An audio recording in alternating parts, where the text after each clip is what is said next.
நண்பர்கள் அனைவருக்கும் என்னுடைய அன்பான குடிநோயாளி எல்லாம் வல்ல இறைவனோட அருளாலையும் தோழமையில இணைந்து செயல்படுவதால் நான் பெற்றுக்கொள்ளக்கூடிய அனுபவம் என்ற நம்பிக்கையாலையும் இன்னைக்கு ஒரே ஒரு நாள் நான் குடிக்கல தெளிவா மன நிறைவா அமைதியா வாழ என்னாலான எல்லா முயற்சிகளையும் செய்து கொண்டிருக்கின்றேன். நண்பர் மூர்த்தி குறிப்பிட்டது போல கோயம்புத்தூர் ஒருங்கிணைத்து நடத்தி கொண்டிருக்கக்கூடிய இந்த இரவு 9:30 to 10:30 மணி ஆன்லைன் மீட்டிங்ல கோயம்புத்தூர் ஒருங்கிணைப்பு மனசாட்சியின் தீர்மானத்தின் அடிப்படையில 24 hours a day அப்படின்ற புத்தகத்துல இருந்து ஒவ்வொரு நாளும் ஒவ்வொரு பக்கமாக எடுத்து வாசி விளக்கம் பார்த்து கலந்தாய்வு செய்து கூட்டத்தை நடத்தி கொண்டிருக்கின்றோம். அதன் தொடர்ச்சியாக இன்னைக்கு நாம அடைஞ்சிருக்கிற பக்கம் ஜூலை மாதம் 8ஆம் நாள். முதல்ல ஜூலை மாதம் 8ஆம் நாளுக்கான சிந்தனையை வாசிச்சு விளக்கம் பார்த்து கலந்தாய்வு செய்து கூட்டத்தை நிறைவு செய்து கொள்வோம். ஜூலை 8 சிந்தனையை வாசிப்பதற்காக நண்பர் மூர்த்தி அவர்களை அன்போட பணியோடு அழைக்கின்றேன். 24 hours a day ஆங்கில புத்தகத்தின் தமிழாக்கம் 24 மணி துளிகள் ஒரு நாள். ஜூலை மாதம் 8ஆம் தேதி ஏஏ தோழமையின் இன்றைய சிந்தனை. நாம் ஏஏ தோழமையில் இணைந்து செயல்படும் நண்பர்கள் ஆவோம். நாம் நமது கடந்த காலத்தை பின்னோக்கி பார்த்து நம்மையே குடிநோயாளிகள் என்று இறுதியில் ஒப்புக்கொண்டோம். இவ்வாறு ஒப்புக்கொள்வதற்கு வெகு காலம் முன்னரே நாம் கட்டுப்பாடு இழந்து குடித்து வாழ்ந்தோம் என்ற உண்மைகளை நம்மால் தெளிவாக காண முடியும். நாம் குடிநோயாளிகள் அல்ல என்று மறுத்து வாழ்ந்த நிலையை கடந்து வராத குடிநோயாளிகள் இந்த உலகில் இருக்க இயலாது. நாம் குடிநோயாளிகள் என்ற உண்மையை ஒப்புக்கொள்வதற்கு முன்னர் குடி நோயின் கொடூரமான தண்டனைகளை நாம் அனுபவித்தாக வேண்டி இருந்தது. ஆனால் நம் அனுபவத்திலிருந்து ஒன்றை மட்டும் சர்வ நிச்சயமாக நம்மால் கூற முடியும். நமக்கு தண்டனை அளித்ததில் மது அரக்கனை போல கொடூரமானவனை வேறு எங்கும் நம்மால் கண்டிருக்க முடியாது. நான் ஒரு குடிநோயாளி என்று ஒப்புக்கொள்ள இன்னமும் நிபந்தனைகள் என் மனதில் உள்ளனவா? இன்றைக்கான தியானம். இந்த உலகில் உள்ள நன்மைகளுக்கு ஒரு ஆற்றல் இருக்கிறது. நன்மைக்கான அந்த ஆற்றலுடன் நான் ஒத்துழைக்கும் போது என் வாழ்விலும் நன்மைகள் நிகழ்கின்றன. என் செயல்களை சுதந்திரமாக தேர்வு செய்யும் உரிமை இறையருட் பேராற்றலால் எனக்கு வழங்கப்பட்டுள்ளது. நன்மை தீமை ஆகிய இரண்டில் ஒன்றை சுதந்திரமாக தேர்வு செய்யும் உரிமை எனக்கு இறையருட் பேராற்றலால் வழங்கப்பட்ட உரிமை ஆகும். நன்மை செய்வதை தேர்வு செய்வதை இறையருட் பேராற்றலது சக்தியை தேர்வு செய்யும் என்று அழைக்கின்றோம். இந்த உலகை இறையருட் பேராற்றல் படைத்ததற்கு ஒரு உன்னதமான நோக்கம் உண்டு. நான் படைக்கப்பட்டதற்கும் ஒரு உன்னதமான நோக்கம் உண்டு. இறையருட் பேராற்றலின் படைப்பின் நோக்கமும் எனது படைப்பின் நோக்கமும் ஒன்றாக இணைந்து இருக்க வேண்டும் என்று இறையருட் பேராற்றல் விரும்புகிறது. இறையருட் பேராற்றல் மனிதர்கள் மூலமாகவே அனைத்தையும் ஆற்றுகின்றது. இறையருட் பேராற்றலின் விருப்பத்தை எனது விருப்பமாக நான் ஏற்றுக்கொண்டால் நானும் அந்த ஆற்றலால் ஒழுங்காக வழிநடத்தப்படுவேன். அப்பொழுது நான் நன்மை என்னும் வெள்ள ஓட்டத்துக்கு பயணிப்பேன். நான் செய்யும் செயல்கள் அனைத்தும் நன்மையாக அமையும். இறையருட் பேராற்றலுடன் ஒன்றிணைந்து வாழ்பவனாக நான் இருப்பேன். இன்றைக்கான பிரார்த்தனை. இறையருட் பேராற்றலின் விருப்பத்தை எனது விருப்பமாக கொண்டு செயல்பட நான் முயற்சிக்க வேண்டுமென வேண்டுகிறேன். நன்மை என்னும் வெள்ள ஓட்டத்தில் இணைந்து நானும் பயணிக்க வேண்டுமென வேண்டுகின்றேன். சார் நன்றி சார், நன்றி. Welcome sir, welcome sir. நன்றி நன்றி நன்றி நன்றி நன்றி. நண்பர்கள் அனைவருக்கும் மீண்டும் ஒரு முறை என்னுடைய அன்பான பணிவான வணக்கங்களை தெரிவித்துக் கொள்றேன். என் பெயர் ஜான். நான் ஒரு குடிநோயாளி. எல்லாம் வல்ல இறைவனோட அருளாலையும் தோழமையில இணைந்து செயல்படுவதால் நான் பெற்றுக்கொள்ளக்கூடிய அனுபவம் தந்து நம்பிக்கை ஆகியவற்றாலும் இன்னைக்கு ஒரே ஒரு நாள் நான் குடிக்கல தெளிவா மன நிறைவா அமைதியா வாழ என்னாலான எல்லா முயற்சிகளையும் செய்து கொண்டு இருக்கின்றேன். என்னுடைய வாழ்க்கையில என்னுடைய சோபர் டேட் 14/2/1997. 14/2/1997 முதல் நான் மது அருந்தவில்லை. அன்னைக்கு நாள்ல இருந்து மது போதையற்ற உடல் நிதானத்தோடு நான் வாழ்ந்துட்டு வர்றேன். அன்னைக்குதான் நான் என்னையே ஒரு குடிநோயாளி அப்படின்னு ஒப்புக்கொண்டேன். குடிநோயின்னு ஒண்ணு இருக்கு, அந்த நோயோடைய நோயால பாதிக்கப்பட்ட ஒரு மனுஷனா அப்படின்னு நான் 14/2/1997 அன்னைக்குதான் ஒப்புக்கொண்டேன். அன்னைக்கு முதல் நான் குடிக்கல. ஆனா இந்த 14/2/1997 அன்னைக்கு முன்னால, பல காலத்துக்கு முன்னாலேயே நான் குடிநோயாளி ஆயிட்டு இருந்திருக்கேன். அது எனக்கு தெரியாது. நான் கட்டுப்பாடு இழந்துதான் குடிச்சுக்கிட்டே இருந்திருந்திருக்கேன். ஒப்புக்கொண்டதுதான் 14/2/1997 அன்னைக்கு குடிநோயாளியா எப்ப மாறினேன், எப்பல இருந்து குடிநோயால நான் கஷ்டப்பட்டுட்டு இருக்கேன் அப்படின்னு எனக்கு சரியா சொல்ல தெரியாது. எப்ப மாறினேன்னு எனக்கு தெரியாது. நான் ஒரு சாதாரண குடிகாரன். அந்த சாதாரண குடிகாரன்ற நிலையில இருந்து குடிநோயாளி என்ற நிலைக்கு எப்பொழுது நான் கடந்து போனேன் அப்படின்றது எனக்கு தெரியாது. ஆனால் குடிநோயாளியாக மாறிய பின் குடிநோயால மிக மோசமாக நான் பாதிக்கப்பட்டு வாழ்ந்து கொண்டிருந்தேன் அப்படின்றத ஏஏ ஃபெலோஷிப் வந்ததுக்கு அப்புறமாக தெரிஞ்சு கொண்டேன். 1976 இருந்து 1996 வரைக்கும் 20 வருடங்கள்னு வச்சுக்கொள்ளலாமே. இந்த 20 வருடங்கள்ல ஒரு 4-5 வருடங்கள் வேணா நான் குடிகாரனாக கட்டுப்படுத்தி குடிக்கக்கூடிய ஒரு மனுஷனாக இருந்திருக்கலாம். ஆனா அதுக்கு அப்புறமாக குடிகாரன்ற நிலையில இருந்து குடிநோயாளின்ற நிலைக்கு நான் கடந்து போயிட்டேன். அந்த இன்விசிபிள் லைனை கடந்து போயிட்டேன். குடிநோயால கஷ்டப்பட ஆரம்பிச்சிட்டேன். ஆனா நான் கஷ்டப்படுறேங்கிறத ஒத்துக்கவே இல்லை. இதைத்தான் இன்னைக்கு சிந்தனையுடைய முதல் வரியாக கொடுக்கப்பட்டிருக்கிறது.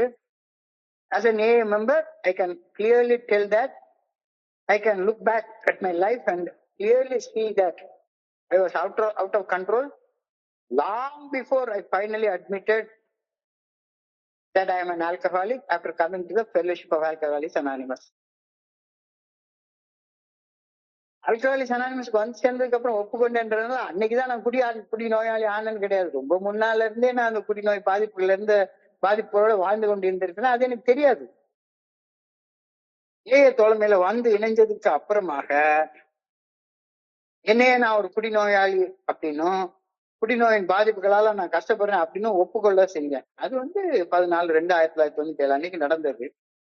ஆனால் ஏஏ தோழமையில வந்து இணைவதற்கு வெகு காலம் முன்னாலேயே என்னுடைய கஷ்டங்கள் என்னைய தொத்திக்க ஆரம்பிச்சிருச்சு. ரொம்ப நாள் கஷ்டப்பட்டேன். அப்ப ஏஏ தோழமையில வந்து இணைவதற்கு முன்னால ஒரு வகையான நேர்மையற்ற மறுப்பு, டிஸ்ஹானஸ்ட் டினையல் அப்படின்னு சொல்றாங்க. ஒரு வகையான நேர்மையற்ற மறுப்பு. எதையுமே நேர்மையாக ஒப்புக்கொள்ள. கஷ்டப்படுறேன்னு வாய் திறந்து சொல்ல தெரியாது. கஷ்டப்படுறேன்னு வாய் திறந்து எனக்கு சொல்லவே தெரியாது. நான் நல்லா இருக்கேன் அப்படின்னு தான் சொல்ல தெரியும் எனக்கு.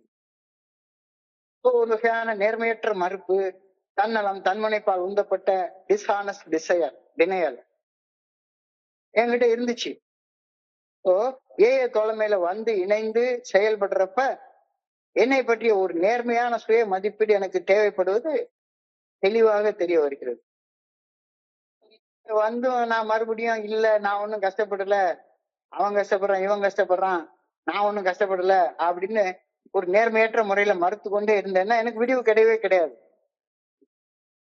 ஏஏல வந்ததுக்கு அப்புறம் தான் என்னுடைய அந்த பவர்லெஸ்னஸ், அன்மேனேஜபிலிட்டிய நான் உணர ஆரம்பிச்சேன். என்னுடைய இயலாமைய நான் உணர ஆரம்பிச்சேன். Recognition of my powerlessness and unmanageability. இது ஏஏ ஃபெலோஷிப் வந்ததுக்கு அப்புறம் தான் எனக்கு தெரிய ஆரம்பிச்சது. எப்படி தெரிஞ்சுக்கிட்டேன்? என்னுடைய வாழ்க்கையை பின்னோக்கி பார்த்து, எப்பா ரொம்ப காலத்துக்கு முன்னாலேயே நம்ம கஷ்டப்பட்டு இருந்திருக்கோமே அப்படின்னு தெரிஞ்சுக்கிட்டேன். ரெட்ரோஸ்பெக்டிவ் கிளாரிட்டி அப்படின்னு சொல்றாங்க. கஷ்டப்படுறதே எனக்கு ரொம்ப நாள் கழிச்சுதான் தெரியும். ஏன் கஷ்டப்பட்டோம், எதுக்கு கஷ்டப்பட்டோம் அப்படின்ற காரணம் தெரியாமலேயே கஷ்டப்பட்டுட்டு உட்கார்ந்துருக்கேன். காரணம் என்னன்னு பார்த்தா மறுப்பும், தன்னலமும், தன்முனைப்பும்.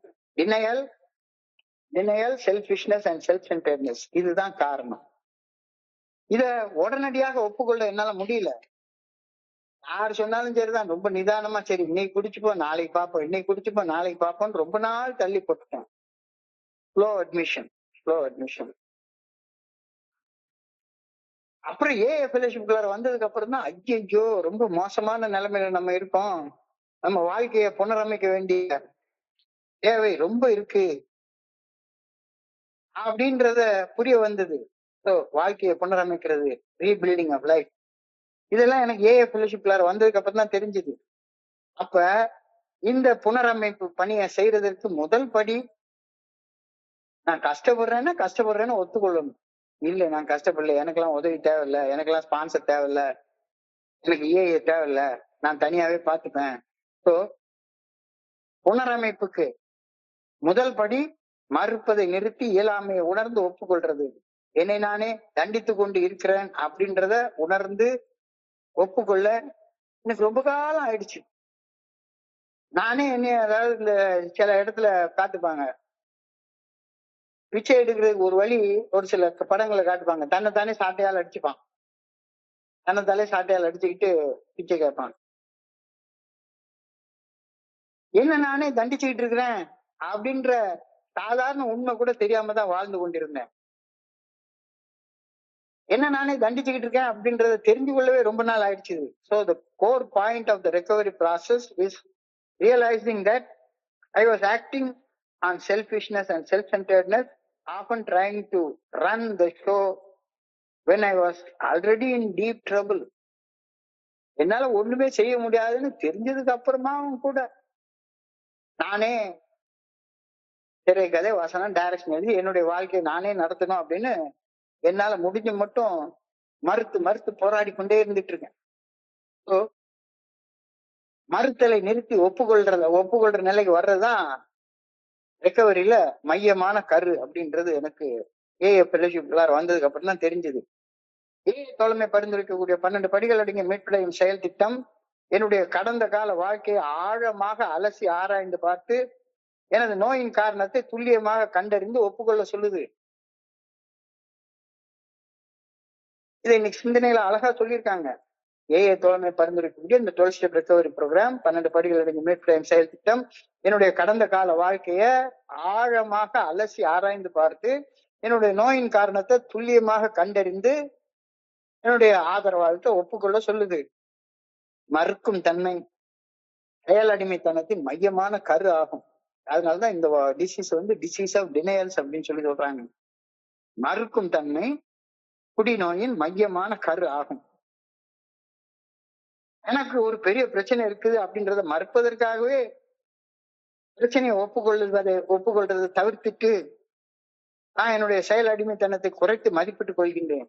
நான் எவ்வளவு பெரிய மோசமான பாதிப்புல பாதிக்கப்பட்டிருக்கேன் அப்படின்றத எனக்கு ஒப்புக்கொள்ளவே தோணல. ரொம்ப காலம் மறுத்துக்கிட்டே இருந்தேன். இல்ல எனக்கு இல்ல, அவன் வேணா இருக்கலாம், இவன் வேணா இருக்கலாம், நான் இல்ல. ஸோ செயல் அடிமைத்தனத்தால செய்யக்கூடிய தவறுகளை நியாயப்படுத்துறேன், மறைஞ்சு ஒளிஞ்சு செய்யறேன். தலையில துண்டை போட்டுக்கிட்டு சாராய கடையில போய் குடிக்க போறேன், தலையில துண்டை போட்டுக்கிட்டு ஏதாச்சும் தப்பான வீட்டுக்குள்ளார போய் தப்பு செய்யறேன். என்னுடைய டினையல், நான் கஷ்டப்படுறேன்றத ஒப்புக்கொள்ள எனக்கு மனசே வரமாட்டேங்குது. இந்த காலகட்டத்தில் தான் ரகசியமாக குடிப்பது, ரகசியமாக தப்பு செய்யறது, ஏமாற்றுவது போன்ற நடவடிக்கைகள் எனக்குள்ளார உருவாக ஆரம்பிச்சேன். ரொம்ப காலத்துக்கு முன்னாலே இதெல்லாம் நடக்க ஆரம்பிச்சிருச்சு. எனவே குடி நோய் அல்லது செயல் அடிமைத்தனத்தின் பாதிப்புகளில் இருந்து மீண்டு வருவதன் முதல் படி மறுப்பதை நிறுத்தி ஒப்புக்கொள்ள ஆரம்பிக்கணும். First step admitted. இப்போ இன்னைக்கு சிந்தனையில நான் ஏன் என்னுடைய நிலையை ஒப்புக்கொள்ள மறுத்தேன், ஏன் மறுத்து கொண்டிருக்கிறேன் அப்படின்றதுக்கான காரணங்களை அலசி ஆராய்ந்து பார்க்க சொல்றது. நான் என்ன நினைச்சிட்டு இருக்கேன், எனக்கு இன்னமும் கட்டுப்பாடு இருக்கிறது என்ற மாய தோற்றம். நான் போய் பவர்லெஸ்ன்னு சொல்லிட்டா சக மனுஷங்க என்னை பத்தி என்ன நினைப்பாங்க? ஏல எல்லாம் ஷேர் பண்றதை கேட்டாலும் சரிதான், ஒரே வார்த்தை தான் இருக்கும், நேத்தைக்கு கஷ்டப்பட்டேன். ஏக்கு 2 நாள் ஆன நண்பர் கூட நேத்தைக்கு கஷ்டப்பட்டேன், முந்தா நாள் கஷ்டப்பட்டேன், இன்னைக்கு கஷ்டப்படல அப்படின்னு தான் சொல்றாரு. ஏன் காரணம்னு பார்த்தா என்னுடைய சக மனிதர்கள் என்னை பற்றி தவறாக எண்ணி விடுவார்களோ என்ற அச்சம், எனக்கு சொசைட்டில ஒரு களங்கம் ஏற்பட்டுருமோ அப்படின்ற பயம். இந்த பயத்தினாலேயே எனக்குள்ளார ஒரு செல்ஃப் டிசெப்ஷன், சுய ஏமாற்றுதல் உருவாகுது. குடி நோயாளியாகி எனக்கு உண்மைய பொய்யிலிருந்து பிரிச்சறிய தெரியவே இல்லை. உண்மைய பொய்யிலிருந்து பிரிச்சறியறதுக்கு எனக்கு தெரியவே இல்லை. இதனால நான் வாழ்ந்த சீர்கெட்ட வாழ்க்கைய எல்லாரும் வாழ்ற இயல்பான வாழ்க்கை அப்படின்னு நானே நினைச்சுட்டேன். என்னுடைய குருஜி அழகா சொல்லுவாரு, ஏன் இந்த சினிமாக்கள்லாம் இவ்வளவு நல்லா ஓடுது அப்படின்னு சொல்லி பார்த்தா, முதல்ல ஹீரோ வில்லன் இருந்திருப்பான். அதுக்கப்புறமா ஹீரோ வில்லன் படங்களுக்கு எல்லாம் மவுசு குறைஞ்சு போச்சுது. ஒருத்தன் பியூர் ஹீரோ, ஒருத்தன் பியூர் வில்லன் அப்படின்ற கான்செப்ட் எல்லாம் ஒரு காலத்துக்கு எடுபட ஆரம்பிக்கிறதுல. ஸோ ஹீரோவையும் பயங்கர ஒரு வில்லனாக ப்ரொஜெக்ட் பண்ணக்கூடிய வில்லன் ஹீரோ அப்படின்ற ஒரு கான்செப்ட் கொண்டு வந்தாங்க. அப்போ இந்த வில்லன் ஹீரோ கான்செப்ட் என்னத்துக்கு? ஒவ்வொரு மனுஷனும் சீர்கெட்ட வாழ்க்கை வாழ்ந்துட்டு இருக்கான், ஆனா தன்னைத்தானே ஒரு ஹீரோன்னு நினைச்சிட்டு இருக்கான். சீர்கெட்ட வாழ்க்கையை தான் ஹீரோத்தனமான வாழ்க்கை அப்படின்னு இவனா கற்பனையில நினைச்சிட்டு இருக்கான். I deny in so many ways. பல்வேறு வகைகள்ல மறுக்கிறேன். சிகரெட் குடிக்கிறது, ரஜினிகாந்த் சிகரெட் குடிக்கிறாரு, நான் சிகரெட் குடிக்கிறது சரிதான். ரஜினிகாந்த் தண்ணி அடிக்கிறாரு, நான் தண்ணி அடிக்கிறது சரிதான். ரஜினிகாந்த் போன படத்துல ஸ்ரீதேவியோட நடிச்சாரு, அடுத்த படத்துல ஸ்ரீபிரியாவோட நடிச்சாரு. சோ பல பெண்களோட நடிக்கிறது சரிதான். இப்படின்னு denial I deny in so many ways. என்னுடைய டினையலுக்கு ஒரு ஜஸ்டிபிகேஷன் வச்சிட்டு இருப்பேன். வெளியே ஹீரோ மாதிரி வேஷம் போட்டா போதும். இப்ப நான் இந்த டினையலை, இந்த மறுப்பை கடந்து செல்றதுக்கான ஒரே வழி உயர்ந்த சக்தியை நம்பி உயர்ந்த சக்தி கிட்ட சரண்டர் ஆகுறது மட்டும்தான். இதை ஏஐ தோழமையோட 2வது 3வது படிகள்ல சொல்றாங்க. சரண்டர் ஆகுறது. சரண்டர் ஆனதுக்கு அப்புறமாக ஒரு நேர்மையான சுய பரிசீலனை, ஆனஸ்ட் செல்ஃப் எக்ஸாமினேஷன். நான் ஏன் கஷ்டப்பட்டுட்டு இருந்தேன், நான் எப்பல இருந்து கஷ்டப்பட்டுட்டு இருந்தேன், ஏன் நான் இவ்வளவு மறுத்து கொண்டே இருந்தேன் அப்படின்ற நேர்மையான சுய பரிசீலனை செய்ய சொல்லி சொல்றாங்க. இது தனியா செய்ய முடியாது. யாராவது ஒரு மூத்த நண்பருடைய ஆதரவை தேடி அதை செய்யு. நீ என்னவாக மாற விரும்புறியோ அவ்வாறு ஏற்கனவே மாறி வாழ்ந்து கொண்டிருக்கிற மனிதனுடைய ஆதரவை நீ தேடிக்கோ. Seeking sponsorship. இத ஏஏ ஃபெல்லோஷிப் வந்து எளிமைப்படுத்தி எனக்கு காட்டுது. எளிமைப்படுத்தி காட்டுது. இங்க இருக்கிற எல்லாருமே ஏதாவது ஒரு காலகட்டத்துல மறுக்கும் தன்மையில வாழ்ந்த மனிதர்களாக தான் இருப்பாங்க. Every one has gone through this stage when we would not admit that we are alcoholics or we are addicts. நான் கஷ்டப்படுறேன்னு ஒத்துக்கொள்ள யாருக்குமே மனசு வராது. நான் கஷ்டப்படுறேன்னு ஒத்துக்கிட்டா என்ன பத்தி என்ன நினைப்பாங்க? 29 வருஷம் சோபரா இருக்கேன், எனக்கு இன்னும் கஷ்டமா? எனக்கெல்லாம் கஷ்டம் கிடையாது. So this phase of denial, மறுக்கும் தன்மை அப்படின்ற காலகட்டத்தை கடந்து வராத குடிநோயாளிகள் இருக்கவே முடியாது. நான் குடிநோயாளி என்று ஒப்புக்கொள்வதற்கு முன்னாலேயே குடிநோயால் அனுபவித்த பாதிப்புகள், தண்டனைகள் கொஞ்சம் நஞ்சம் கிடையாது. கிட்டத்தட்ட சாவுற அளவுக்கு போயாச்சு. ஆனாலும் நான் இல்லைன்னு மறுத்துக்கிட்டே தான் இருக்கிறேன். நான் என்னுடைய பரிதாப நிலையை ஒப்புக்கொள்வதற்கு முன்னால குடிநோயின் மிக மிக மோசமான தண்டனைகளை அனுபவிக்க வேண்டி இருந்தது. மறுக்கும் தன்மையிலிருந்து மீண்டு வந்து ஒப்புக்கொள்ளும் தன்மையை வந்தடைய தீவிர தனிப்பட்ட தண்டனைகள் அவசியப்படுகின்றது. அதுதான் சொல்றாங்க. ஒரு நண்பர் சொல்லுவாரு அழகா, குடிக்கிறது நிறுத்த கஷ்டப்படவே வேண்டாயா, அதுக்கு இஷ்டப்படணும்னா குடிநோயால பயங்கரமா கஷ்டப்பட்டு இருக்கணும் அப்படின்னு சொல்லி சொல்லுவாரு. விஷு டைலாக் மாதிரி தோணினாலும் கூட அதுல ஒரு ஆழமான உண்மை இருக்கு. மறுக்கும் தன்மையிலிருந்து மீண்டு வந்து ஒப்புக்கொள்ளும் தன்மையை வந்தடைய தீவிர தனிப்பட்ட தண்டனைகள் அவசியப்படுகின்றது. ஒரே நாள்ல நான் குடிநோயாளியா மாறிடல. 20 வருஷத்துல 6-7 வருஷம் படிப்படியாக மோசமான நிலையை நான் வந்து அடையிறேன். இட்ஸ் a progressive illness, வளரும் தன்மையுடைய நோய். தண்டனை, பனிஷ்மெண்ட், குடிநோயால் ஏற்படும் ஆழ்ந்த தனிப்பட்ட உடல் மன உணர்வு ரீதியான பாதிப்புகளை இந்த தண்டனைன்றது குறிக்குது. இன்னைக்கு பனிஷ்மெண்ட் வார்த்தை யூஸ் பண்ணிருக்காங்க. குடிநோயால நான் பனிஷ் பண்ணப்பட்டிருக்கேன், தண்டனை அடைஞ்சிருக்கேன் அப்படின்னா குடிநோயால நான் ஆழமான உடல் மன உணர்வு ரீதியான பாதிப்புகளை நான் அனுபவிச்சிருக்கேன் அப்படின்றத சொல்றாங்க. ஆனா எந்த நேரத்திலயும் நான் தீவிரமான பாதிப்புகளை மறுத்துக்கிட்டே இருப்பேன். நான் எல்லா நண்பர்களும் பாத்தீங்கன்னா சரிதான், ஒன்ன சொல்லுவாங்க ரொம்ப கஷ்டப்பட்டேன், ஆனால் என் கஷ்டத்துக்கு நான் காரணம் இல்லை. இன்னார் காரணம், அன்னார் காரணம், இது காரணம், அது காரணம், ஏதாவது ஒண்ணு காரணம், நான் இல்லை, நான் அவன் இல்லை அப்படின்ற மறுக்கும் தன்மை. ஏற்றுக்கொள்ளும் நிலையை அடைய அளவற்ற வேதனைகளை அனுபவிப்பது தேவைப்படுகிறது. ஒரு நேரத்துல சட்டி சுட்டதடா, கை விட்டதடா. சட்டி சுடாம இருந்தா இன்னும் பிடிச்சிட்டு தான் இருந்திருப்பேன். சட்டி சுடாம இருந்திருந்தா இன்னமும் பிடிச்சிட்டு தான் இருந்திருப்பேன். ஸோ நான் பவர்லெஸ்னஸ், அன்மேனேஜபிலிட்டி ஒப்புக்கொண்டு சரணடைவது மீட்படைதலின் ஆரம்பமாக கருதப்படுகிறது. இதுதான் இன்னைக்கு 3வது வரியில சொல்லிட்டாங்க. It takes a lot of punishment convince us that we are alcoholics. And one thing is certain. என்ன certain?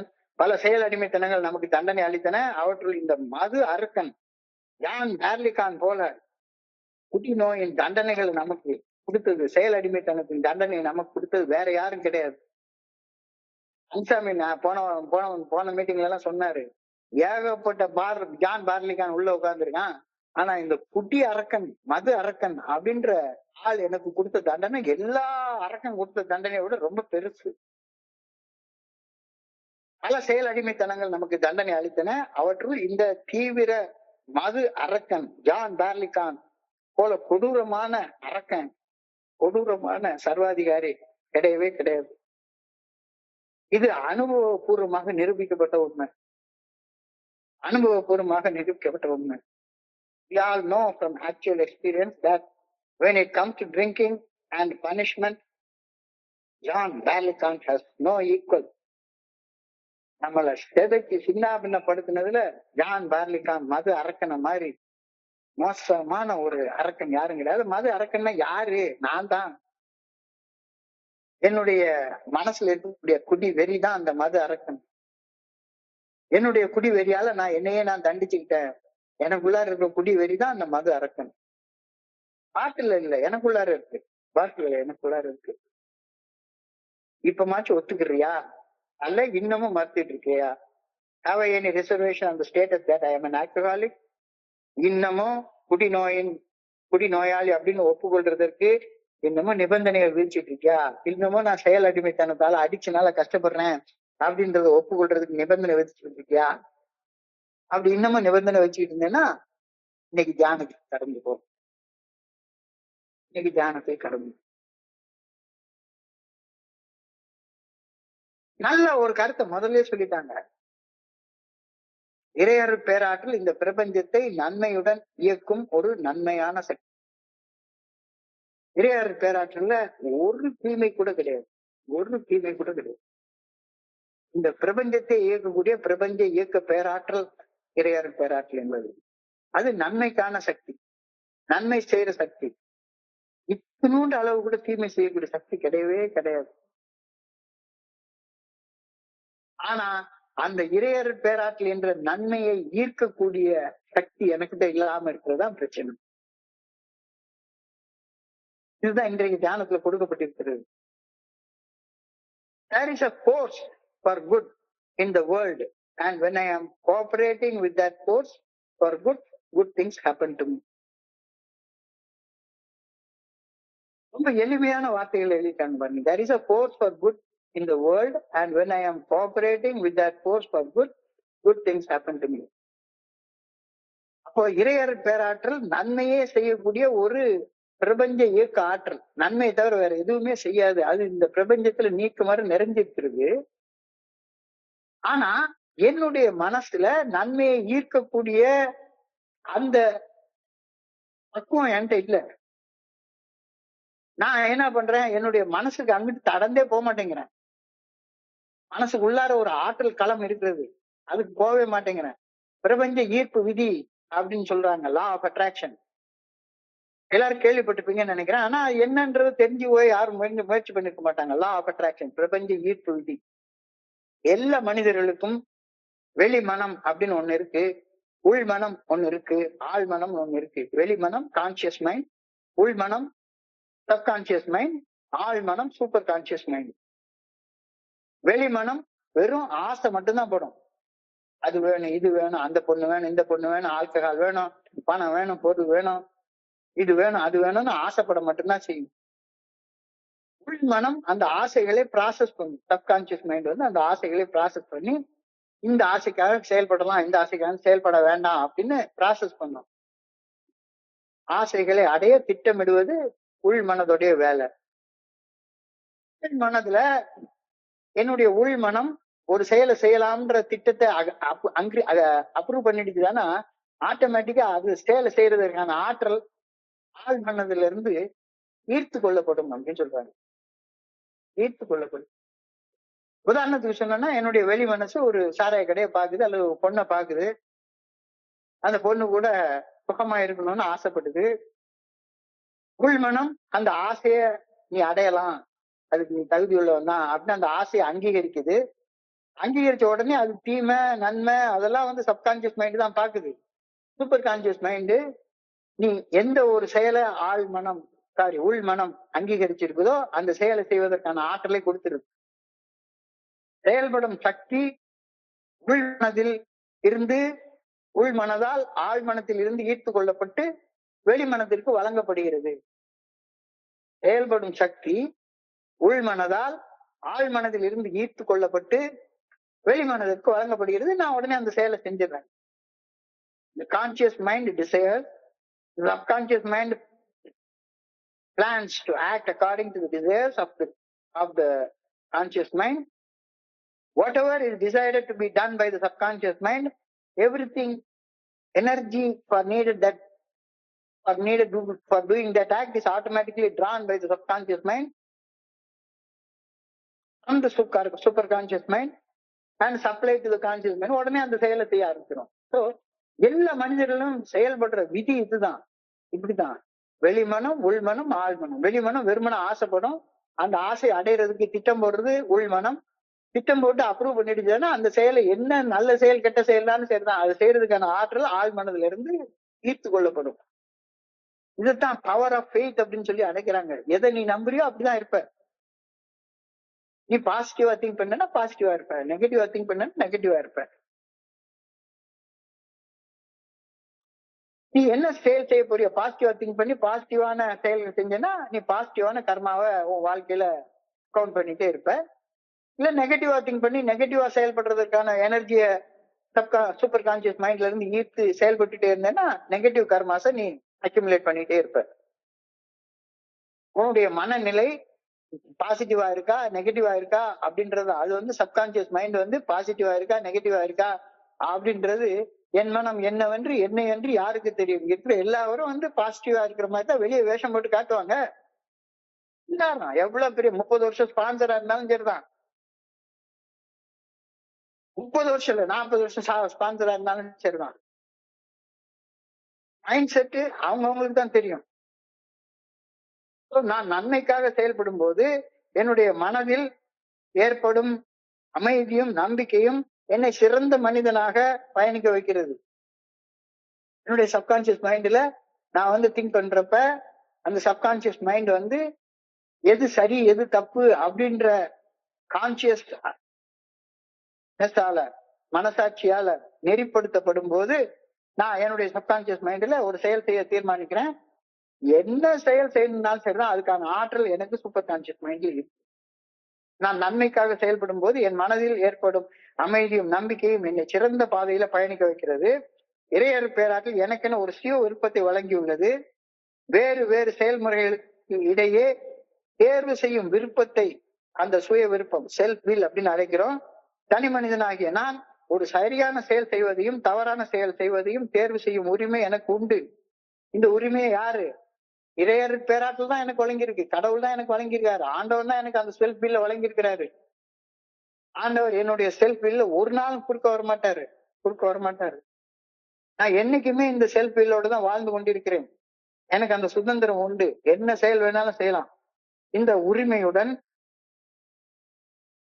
கர்மங்களுக்கு நான் செய்யக்கூடிய கர்மங்களுக்கு நானே பொறுப்பேற்க வேண்டிய தார்மீக பொறுப்பும் எனக்கு வழங்கப்பட்டுள்ளது. எனக்கு சுதந்திரம் கொடுக்கப்பட்டிருக்கிறது, சுதந்திரத்தோடு சேர்ந்து பொறுப்பும் எனக்கு கொடுக்கப்பட்டிருக்கிறது. அன்புடன் செயல்பட்டு தனிப்பட்ட வாழ்வை வளர்த்துக் கொள்வதை தேர்வு செய்யலாம், அல்லது வெறுப்போடு செயல்பட்டு வாழ்வின் அடிமட்டங்களை நோக்கி வீழ்ச்சி காண்பதையும் தேர்வு செய்யலாம். ரெண்டுல ஏதாச்சும் ஒண்ணு நீ தேர்வு செஞ்சுக்கலாம், உன்னுடைய சாய்ஸ் தான். தேர்வு என்னுடையது, ஆனால் தேர்வு செய்யும் செயல்களின் விளைவையும் நானே நிர்ணயம் செய்கின்றேன் அப்படின்றத புரிஞ்சுக்கப்பா. இதை நான் மறக்கவே கூடாது. When I pick one end of the stick, I automatically pick the other end also. செயல் செய்ய தேர்ந்தெடுக்கிறேன், ஒரு கர்மத்தை செய்ய தேர்ந்தெடுக்கிறேன் அப்படின்னா அந்த கர்ம விளைவையும் சேர்த்துதான் தேர்ந்தெடுக்கிறேன்றதை நான் புரிஞ்சு கொள்ளணும். தனித்தனியா அதை பிரிக்க முடியாது. செயலையும் செயல் விளைவையும் ஆண்டவர் எப்பவுமே சேர்த்து இணைத்து தான் படைச்சிட்டாரு. அது தனித்தனியா ஆக்க முடியாது. தனித்தனியா ஆக்க முடியாது.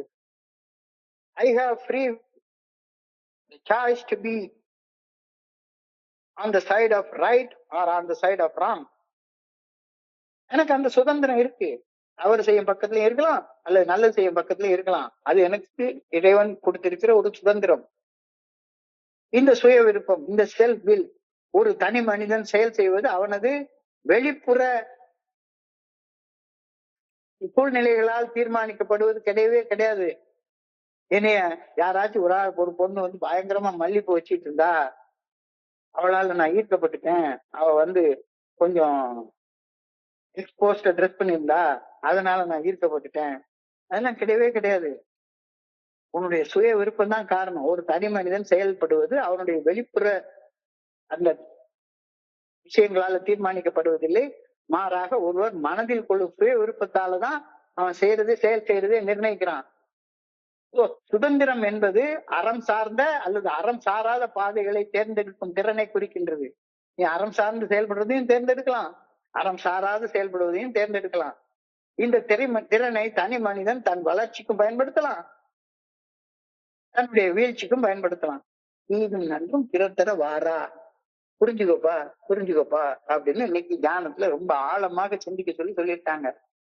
மனசாட்சியின் மூலமாக வெளிப்படுத்தப்படும் இறையருள் பேராற்றின் நல்ல ஒழுங்கான வழிகாட்டுதலை ஏற்பதோ அல்லது நிராகரிப்பதோ ஒரு மனுஷனுடைய தனிப்பட்ட சுதந்திரம். உனக்கு அந்த சுதந்திரத்துல கடவுள் தலையிட போறதே கிடையாது. இது படைப்பினுடைய பெரிய ரகசியம். படைப்புடைய பெரிய சூட்சமே இதுலதான் இருக்கு. மனசாட்சியின் மூலம் வெளிப்படுத்தப்படும் இறையருள் பேராற்றின் நல்ல ஒழுங்கான வழிகாட்டுதலை ஏற்பதோ அல்லது நிராகரிப்பதோ என்னுடைய சொந்த சுய விருப்பம். அப்ப நல்லா புரிஞ்சுக்கோங்க, தேர்வு செய்யும் சுதந்திரம் எனக்கு உண்டு. ஆனா தேர்வுகள் செய்த செயல்களின் விளைவுகளை ஏற்க மாட்டேன் இன்னும் டிஸ்கிளைமர் எல்லாம் பண்ண முடியாது. ஒரு செயலை செஞ்சா அந்த செயல் விளைவை கண்டிப்பா நீ ஏத்துதான் ஆகணும். நன்மையை தேர்வு செய்ய முடியாதவர்கள் செயல் அடிமைகள். நன்மையை தேர்வு செய்யக்கூடிய சக்தி இல்லாதவர்கள் செயல் அடிமைகள். நான் செய்யறதெல்லாம் நல்லது நல்லது நல்லது நல்லதுன்னு சொல்லிட்டே அலையும். உலகத்தில் 199 பேர் இல்ல, 1999 பேர் இல்ல, 1,999,999 பேர் இல்ல, 1,99,00,000 பீப்புள் தான் அற வழியில தேர்ந்தெடுக்கிறது பண்றாங்க. மிச்சப்படி எல்லாருமே வெள்ளத்தோட வெள்ளமா அடிச்சு செல்லப்பட்டுறாங்க. தேர்வு செய்யும் சுதந்திரம் எனக்கு உண்டு. ஆனால் தேர்வுகளில் விளைவிக்கக்கூடிய செயல் விளைவுகளின் பொறுப்பிலிருந்து நான் தனியாக விலகி இருக்க முடியவே முடியாது. நன்மையை தேர்வு செய்ய முடியாதவர்கள் செயல் அடிமைகள். அடிமைத்தனத்தை தேர்வு செய்வது சோபர் லைஃபாக இருக்க முடியுமா? அவன் பிசிக்கலி சோபரா இருக்கலாம், குடிக்காம இருக்கலாம், பிசிக்கலி குடிக்காம இருக்கலாம். ஆனா அவன் எந்த சூழ்நிலையிலையும் அவன் எமோஷனலி சோபராக இருக்க முடியாது. சரிக்கும் தவறுக்கும் இடையே தேர்வு செய்யும் சுதந்திரம் விளக்க முடியாததாக இருக்கிறது. சாதாரண மனிதனால் புரிந்து கொள்ள முடியாது. கடவுள் தான் என்னைய தப்பு செய்ய சொன்னாரு அப்படின்னு கண்ணதாசன் ஒரு பாட்டுல எழுதுறாரு. அவ்வளவு பெரிய கவிஞர் எப்படியா இப்படி இருக்காரு எழுதியிருக்காரு அப்படின்னு. இரவினில் ஆட்டம் பகலினில் தூக்கம் இதுதான் எங்கள் உலகம் அப்படின்னு. நான்லாம் உண்மையிலே பிடிச்ச காலத்து இந்த பாட்டை பாடி பாடி பிடிச்ச வருடங்கள் எத்தனையோ வருடங்கள். பாவம் என்றால் ஒரு ஆணையும் பெண்ணையும் இறைவன் படைப்பானா, அந்தவன் தான் பெண்ணோட உறவு கொள்றதுக்கு பெண்ணை படுத்திருக்கிறாரு. பயணம் போகும் பாதையில் திராட்சை கொடியை வளர்ப்பானா, ஆனது ஆகட்டும் போனது போகட்டும், நான் பாட்டுக்கு தப்பு செய்ய போறேன். சரிக்கும் தவறுக்கும் இடையே தேர்வு செய்யும் சுதந்திரம் விளக்க முடியாததாக இருக்கிறது. அது புரிஞ்சு கொள்றது ரொம்ப கஷ்டம். ஆனா ஏஎஃப்எல்எஸ் அது எளிமையாக நமக்கு சொல்லி தருது. அதுல இன்னைக்கு தியானம் ரொம்ப எளிமையாக சொல்லி தருது. ஆனால் சுய விருப்பத்துடன் தேர்வு செய்து சுதந்திரத்தை புரிந்து கொள்வது வாழ்க்கை வாழ்வதற்கு மிக முக்கியமானது. தீதும் நன்றும் பிறர் தர வாரா. தீமையை நான் தான் தேர்வு செய்யறேன், நன்மையை நான் தான் தேர்வு செய்யறேன். அடிக்டா வாழ்றதை நான் தான் தேர்வு செய்யறேன், இண்டிபெண்டா சுதந்திரமா வாழ்றதை நான் தான் தேர்வு செய்யறேன். Force for good we call good orderly direction of God. Force for good we call as the good orderly direction of God.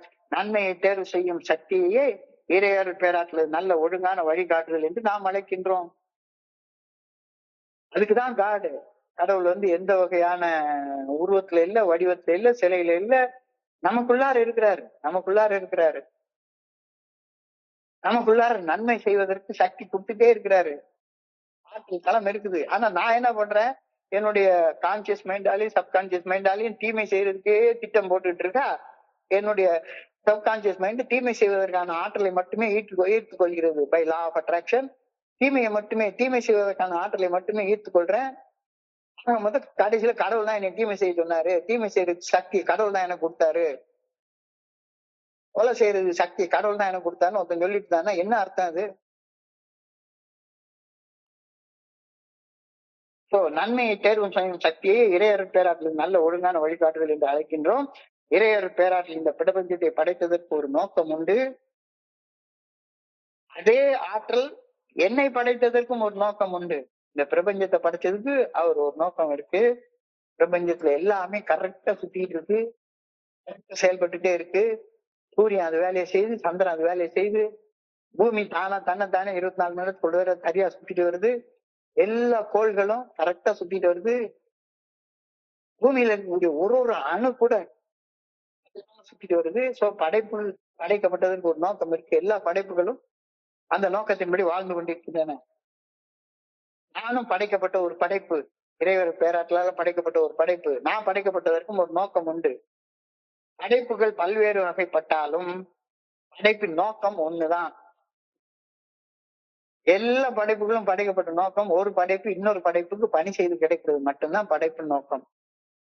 அது மண்புழுவா இருந்தாலும் சரிதான், அது சின்ன சாதாரணமான சிட்டுக்குருவியா இருந்தாலும் சரிதான், எவ்வளவு பெரிய கழுகா இருந்தாலும் சரிதான், பாம்பா இருந்தாலும் சரிதான், தவளையா இருந்தாலும் சரிதான், ஆடு மாடா இருந்தாலும் சரிதான், மனுஷனா இருந்தாலும் சரிதான், எல்லாம் 5 அறிவு உள்ளது கூட கரெக்டா அதோடைய வேலையை கரெக்டா செஞ்சுக்கிட்டே இருக்குது. படைப்பும் தன் சக படைப்பிற்கு பணி செய்து கிடைக்க வேண்டும் என்பதுதான் படைப்பின் நோக்கம். God has a purpose for the world. He has a purpose for me. God wants all my desires into oneness with his desire. அவர் படைச்ச நோக்கத்தோட என்னுடைய படைப்பின் நோக்கம் ஒண்ணுபடணும். படைப்பின் நோக்கத்தை நான் தெரிஞ்சு கொண்டு அந்த நோக்கத்தின்படி வாழணும் அப்படின்னு அவர் எனக்கு சொல்றாரு. நான் இறையர் பேராற்றலின் விருப்பத்திற்கு பணிந்தால் நான் அவரது ஆற்றலால் நல்ல ஒழுங்கான வழிகாட்டுதலில் வாழ்வேன், இல்லைன்னா வாழ மாட்டேன். If I try to make God's will as my will, I will be guided by him. அவருடைய விருப்பம் என்னுடைய விருப்பமாக, அவருடைய நல்ல ஒழுங்கான வழிகாட்டுதல் என்னுடைய நல்ல ஒழுங்கான வழிகாட்டுதலாக நான் ஏற்றுக்கொள்ளும் போது நான் அவரால் என்னுடைய மனசாட்சியின் மூலமாக வழிநடத்தப்படுவேன். இல்லைன்னா என்னுடைய மனம் போன போக்குல தாந்தோன்றித்தனமா நான் பாட்டு செயல்பட்டு இருப்பேன். If I try to make God's will as my will, I will be guided by him. Then I will be in the stream of goodness. இந்த உலகமே ஒரு நன்மையில தான் பயணித்து கொண்டே இருக்கிறது. எல்லாமே படைப்பு எல்லாமே அந்த நன்மையோட நான் பயணிக்க ஆரம்பிப்பேன். I'll be carried along by everything right. I'll be on the God's side. ரொம்ப அழகா சொல்லிட்டாங்க. நான் நன்மையை தேர்வு செய்தால் இறையர் பேராற்றலின் நல்ல ஒழுங்கான வழிகாட்டுதலுக்கு பணிந்து நான் செய்யும் நல்ல செயல்கள் நல்ல விளைவுகளை மட்டுமே உருவாக்கும். அப்போது நன்மை எனும் வெள்ள ஓட்டத்தோடு நான் சேர்ந்து பயணிப்பேன். இந்த உலகம் நல்லதை நோக்கிதான் போயிட்டே இருக்குது. அந்த பயணத்தோட பயணமா நான் பயணிப்பேன். அப்ப நான் செய்யற செயல்கள் எல்லாமே நல்ல செயல்களாக அமையும். இறையர் பேராற்றுடன் ஒன்றிணைந்து வாழ்வதே நான் அறிந்து கொள்வேன். இல்லைன்னா அறிந்து கொள்ள மாட்டேன். அவ்வளவுதான். உன்னுடைய தேர்வு என்ன, அதை நீயே தேர்ந்தெடுத்துக்கோ அப்படின்னு சொல்லிட்டாரு. இந்த தியானத்தை தொடர்ந்து பிரேயருக்கு போறாங்க. I pray that I may make God's will my will. இறையர் பேராற்றின் விருப்பத்தை எனது விருப்பமாக கொண்டு செயல்பட நான் முயற்சிக்க வேண்டும் என ஆண்டவனை பணியோடு வேண்டிக் கொள்கின்றேன். I pray that I may keep in the stream of goodness in the world. நன்மை எனும் வெள்ள ஓட்டத்தில் இணைந்து நானும் பயணிக்க வேண்டும் என ஆண்டவனை பணியோடு வேண்டிக் கொள்கின்றேன் அப்படின்னு சொல்லிட்டாங்க. இன்றைய சிந்தனைய சுருக்கமாக பார்ப்போம் ஒரு 2-3 நிமிஷத்துல. நான் என்ன ஒரு குடிநோயாளின்னு 4/2/1997 அன்னைக்கு ஒத்துக்கிட்டேன். அன்னையில இருந்துதான் நான் குடிநோயால கஷ்டப்பட்டுட்டு இருக்கேன்னா இல்ல, நான் சாதாரண குடிகாரன் என்ற நிலையிலிருந்து குடி நோயாளி என்ற நிலைக்கு கடந்து வந்தது எப்பவுமோ நடந்துருச்சு. As an AA member, I can clearly see that. I can look back at my life and clearly see that I was out of control long before I totally admitted that I am an alcoholic in the Fellowship of Alcoholics Anonymous. தோழமைக்கு வந்தேனே ரொம்ப காலத்துக்கு முன்னாலே எனக்கு தெரிஞ்சிச்சு. இது தெரிஞ்சிச்சு இல்ல, எனக்கு நான் கஷ்டப்பட்டுட்டு இருக்கேன். ஆனா நான் ஒப்புக்கொள்ளவே இல்லை, நான் கஷ்டப்படுறேன், எனக்கு உதவி வேணும் அப்படின்னு ஒப்புக்கொள்ளவே இல்லை. வந்ததுக்கு அப்புறம் தான் நான் ஒப்புக்கொள்றேன். என்னுடைய இயலாமே அப்பதான் உணர்றேன். Recognition of my powerlessness. இந்த ரெக்கக்னிஷனை எப்படி பண்றேன்? ரெட்ராஸ்பெக்டிவ் கிளாரிட்டி அப்படின்னு சொல்றாங்க. பின்னோக்கி பார்த்து எனக்கு அந்த கிளாரிட்டி கிடைக்குது. அப்ப அந்த கிளாரிட்டி கிடைச்ச உடனே டினையல நிறுத்துறேன். மறுப்பும் சுய விருப்பமும் என்னை விட்டு சரியாக போகுது. இந்த டிரான்ஸ்ஃபர்மேஷன் ரொம்ப ஃபாஸ்டெல்லாம் நடக்கல, ரொம்ப ரொம்ப ஸ்லோவா தான் நடந்தது. ஸ்லோவா நடந்ததுக்கு அப்புறமாக என்னுடைய வாழ்க்கையை புனரமைக்க வேண்டிய வேலையை நான் ஆரம்பிச்சேன். The core part of recovery process is realizing that I was acting on selfishness and self-centeredness, often trying to run the show when I was clearly known that I am in deep trouble. நான் ரொம்ப மோசமான இதுல இருந்துட்டு இருக்கேன். அப்போ என்னுடைய மனம் போன போக்குலதான் அந்த பிரச்சனைக்கு தீர்வு காண முயற்சி பண்றேன் ஒளிஞ்சு, இறைவனுடைய நல்ல ஒழுங்கான வழிகாட்டுதலை நாடுவது, ஒரு ஆதரவை நாடுவது, அதெல்லாம் எனக்கு வரவே கிடையாது. மறுக்கும் தன்மை செயல் அடிமைத்தனத்தின் மையமான கரு ஆகும். இந்த மறுக்கும் தன்மை உருவாகிற நேரத்துலதான் ரகசியமா குடிக்கிறது, ஒளிச்சு வச்சு குடிக்கிறது, திருடுறது, ஏமாத்துறது, இதெல்லாமே உள்ள வர ஆரம்பிக்குது. ஏன் மறுக்கிறான்? எனக்கு இன்னும் கட்டுப்பாடு இருக்கு அப்படின்ற ஒரு மாய தோற்றம். அல்லது நான் குடிநோயாளின்னு ஒப்புக்கொண்டுட்டா என்னைய பத்தி என் சக மனுஷன் என்ன நினைப்பான் அப்படின்னு மனசுக்குள்ளார நினைச்சுக்கிறது. செல்ஃப் டிசெப்ஷன், சுய ஏமாற்றுறது. ஒரு குடிநோயாளிக்கு உண்மையை பொய்யிலிருந்து பிரிச்சு தெரியவே தெரியாது. இதனால சீர்கெட்ட வாழ்க்கை தான் சீரான வாழ்க்கைன்னு நானே நினைச்சுக்கிட்டேன். எல்லாரும் சீர்கெட்டு தான் வாழ்றாங்க, நானும் அவங்க கூட சேர்ந்து வாழ்ந்துட்டு இருக்கேன். உலகமே மோசமானது கேட்டீங்கன்னா சரிதான், எல்லாருமே சொல்லுவாங்க உலகமே மோசமானது, கலி காலத்துல இருந்துட்டு இருக்கோம். ஆனா இல்ல, உலகம் இன்னைக்கு ரொம்ப ஃபாஸ்டா நல்ல திசையை தோண்டி முன்னேறி போயிட்டு இருக்கு. ஆனா எனக்கு அங்க நடக்க கெட்டது மட்டும் தான் தெரியுது. I deny in so many ways. பல்வேறு வகைகள்ல மறுக்கிறோம். இப்ப மறுப்பை கடந்து செல்ல வழி என்ன? நான் என்னுடைய இயலாமையை ஒப்புக்கொண்டு உயர்ந்த சக்தியை நம்பி சரண்டர் பண்றது மட்டும்தான். 1, 2, 3 ஸ்டெப்ஸ். அதுக்கப்புறமா நேர்மையான சுய பரிசாலனை 4, 5, 6, 7, 8, 9, 10. அதுக்கப்புறமா சக்தியின் ஆதாரத்தை தேடுதல் 11 and 12. எல்லாரும் இந்த ப்ராசஸ் கடந்து போகாத யாருமே கிடையாது. இந்த ப்ராசஸ் ஏதாவது ஒரு ஸ்டேஜ்ல ஸ்டிக் பண்ணிட்டு இருப்பாங்க. ஒன்னாவது ஸ்டேஜ்லயே ரொம்ப நாள் இருப்பாங்க, இல்ல 4வது 5வது ஸ்டேஜ்ல இருப்பாங்க, அல்லது 7வது 8வது ஸ்டேஜ்ல இருப்பாங்க, இல்ல 10ல ஸ்டிக் ஆன் பண்ணிட்டு இருப்பாங்க. ஸோ மறுக்கும் தன்மையிலிருந்து மீண்டும் ஒப்புக்கொள்ளும் தன்மையை வந்தடைவது ஒரு படிப்படியாக தான் நடக்கும். எப்படி ப்ரொக்ரெசிவா நான் நோயாளியா மாறினோ அதே மாதிரி ரெக்கவரியும் ப்ரொக்ரெசிவா தான் இருக்கும். நான் எவ்வளவு மோசமாக தண்டிக்கப்பட்டிருக்கிறேன், எனக்கு நானே தண்டனை கொடுத்துட்டு இருந்திருக்கிறேன். எனக்குள்ளார பல ஜானி பார்லிகான் இருக்காங்க.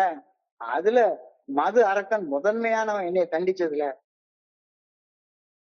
பல செயல் அடிமைத்தனங்கள் நமக்கு தண்டனைகள் அளித்தன. அவற்றில் இந்த மது அரக்கன் ஜான் பார்லிகான் போல நமக்கு தண்டனை அளித்தது வேற யாரும் கிடையாது. இப்ப நான் ஒப்புக்கொள்றேன்னா இல்ல இன்னமும் நான் என் வழியை நான் என்னால பாத்துக்க முடியும் அப்படின்னு சொல்றேனா அப்படின்ற கேக்குறாங்க. இன்னமும் நீ உன்னுடைய செயல் அடிமைத்தனத்துக்கு ஏதாவது ஜஸ்டிபிகேஷன் கொடுத்துட்டே இருந்தேன்னா தியானத்துக்கு கடந்து போ. ஞானத்துல அழகா சொல்லியிருக்காங்க, இறையாறு பேராற்றல் இந்த பிரபஞ்சத்தை நன்மைக்காக மட்டுமே இயக்குகின்றது. அப்ப நமக்கு நன்மையை ஈர்க்கக்கூடிய ஈர்ப்பு ஆற்றல் இல்லைன்னா நம்ம நன்மையை ஈர்க்க மாட்டோம். இந்த கருத்தை நீங்க நல்லா புரிஞ்சுங்க. எல்லாருக்கும் ஒரு வெளி மனம், ஒரு கான்சியஸ் மைண்ட் இருக்கு, எல்லாருக்கும் ஒரு சப்கான்சியஸ் மைண்ட் இருக்கு, உள் மனம் ஒண்ணு இருக்கு, எல்லாருக்கும் சூப்பர் கான்சியஸ் மைண்ட் இருக்கு. அதான் கான்சியஸ்னஸ். இந்த வெளி மனதுக்கு ஆசைப்பட மட்டும்தான் தெரியும். வெளி மனதுக்கு ஆசைப்பட மட்டும்தான் தெரியும். உள் மனதுக்கு ஆசைகளை அடையிறதுக்கு பிளான் பண்ண மட்டும்தான் தெரியும். இப்போ உள் மனம் ஒரு ஆசையை அடையலாம், செஞ்சிடலாம், அதை செயலா மாத்திரலாம் அப்படின்னு வெளிமனம் படுற ஒரு ஆசையை அப்ரூவ் பண்ணிருக்காங்கன்னா ஆட்டோமேட்டிக்கா அந்த செயலை செய்வதற்கான சக்தி ஆள் மனதில இருந்து ஈர்த்து கொள்ளப்படுகிறது. இதுதான் ஈர்ப்பு விதி அப்படின்னு சொல்றாங்க. செயல்படும் சக்தி உள் மனதிற்கு ஆள் மனதில் இருந்து ஈர்த்து கொள்ளப்படுகிறது. அப்புறம் சக்தியை ஈர்த்து கொண்டு உள் மனம் வெளி மனதுக்கு அந்த சக்தியை கொடுத்தது, நம்ம அந்த செயலை செஞ்சிடணும். ஆனா நல்லா புரிஞ்சுக்கணும், செயல் செய்யறதுக்கு மட்டும்தான் உனக்கு உரிமை உண்டு. செயல் விளைவுகளை நிர்ணயம் பண்ற உரிமை உனக்கு கிடையவே கிடையாது, கிடையவே கிடையாது. அதனாலதான் சொல்றாரு, நன்மைக்காக செயல்படும் போது நன்மையை ஏற்றுக்கொள்கின்றாய், தீமைக்காக செயல்படும் போது தீமையை ஏற்றுக்கொள்கின்றாய். சுய விருப்பம் என்பது ஒரு தனி மனிதன் செயல்படும் போது அவன் வெளிப்புற சூழ்நிலைகளை பற்றி அவனுடைய செயல் செய்யறத அவன் தேர்வு செய்யல, அவனுடைய சுய விருப்பத்தால மட்டும்தான் தேர்வு செய்யறான். சுதந்திரம் என்பது அறம் சார்ந்த அல்லது அறம் சாராத பணிகளை தேர்வு செய்யும் திறனை குறிக்கின்றது. ஆண்டவன் எதை வேணாலும் செய்யறதுக்கு எனக்கு சுதந்திரம் கொடுத்திருக்கிறாரு. இந்த திறனை தனி மனிதன் தன்னுடைய வளர்ச்சிக்கும் பயன்படுத்தலாம், வீழ்ச்சிக்கும் பயன்படுத்தலாம். மனசாட்சியின் மூலமாக வெளிப்படுத்தப்படும் இறையர் பேராற்றின் நல்ல ஒழுங்கான வழிகாட்டுதலை ஏற்பதற்கோ அல்லது நிராகரிப்பதற்கோ ஒவ்வொரு தனி மனுஷனுக்கும் சுதந்திரம் உண்டு, தேர்வு செய்ய சுதந்திரம் உண்டு. ஆனால் தேர்வுகள் உருவாக்கும் விளைவுகளை புறக்கணிக்க ஒரு நாள் உனக்கு சுதந்திரம் கிடையவே கிடையாது. சரிக்கும் தவறுக்கும் இடையே தேர்வு செய்யும் சுதந்திரம் இட் இஸ் அன்எக்ஸ்பிளைனபிள். புரிஞ்சு கொள்ளவே முடிய கஷ்டமா இருக்குது. ஆனா கொஞ்சம் கண்ணை மூடி யோசிச்சு பார்த்துட்டோம்னா நல்ல நம்ம அனுபவத்தை பின்னால ரெட்ராஸ்பெக்டிவ் எஃபெக்ட் பின்னோக்கி பார்த்தோம்னா தெளிவா தெரியுதுல, நான் தானே கழுத எல்லா கர்மாந்திரத்தையும் செஞ்சேன். The force for good we call as the good orderly direction of God. அதுல ஒரு நாளும் பிரபஞ்சம் உருவாக்கப்பட்ட நாள்ல இருந்து இன்னைக்கு வரைக்கும் கடவுள் அன்பை தவிர வேற எதையுமே செலுத்துறது கிடையாது.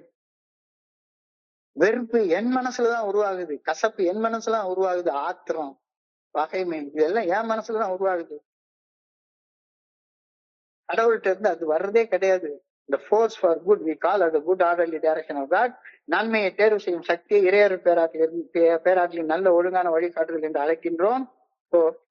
கடவுள் என்னை படைச்சதுக்கு ஒரு பர்பஸ் உண்டு, கடவுள் படைப்பனைத்தையும் படைப்பதற்கு ஒரு பர்பஸ் உண்டு. என்ன படைச்ச பர்பஸ், கடவுள் இந்த உலகத்தை படைச்ச பர்பஸோட ஒன்னாக இருக்கும்போது நான் நன்மை என்ற பாதையோட சேர்ந்து பயணிக்க ஆரம்பிக்கின்றேன். இல்ல எனக்கு இன்னும் என் வழி தனி வழி அப்படின்னு பஞ்சு டயலாக் வெளியிட்டு போனேன்னா உன் தனி வழியில நரகத்துக்கு போய் உள்ள கடந்து சாக வேண்டியதான். நன்மையை தேர்வு செய்தால் இறையர் பேராற்றின் நல்ல ஒழுங்கான வழிகாட்டுதலுக்கு பணிந்து நான் செய்யும் நல்ல செயல்கள் நல்ல விளைவுகளை மட்டுமே உருவாக்கும். அப்பொழுது நன்மை என்ற வெள்ள ஓட்டத்தோடு நான் பயணிப்பேன். நான் செய்யும் செயல்கள் அனைத்தும் நன்மையாகவே அமையும்.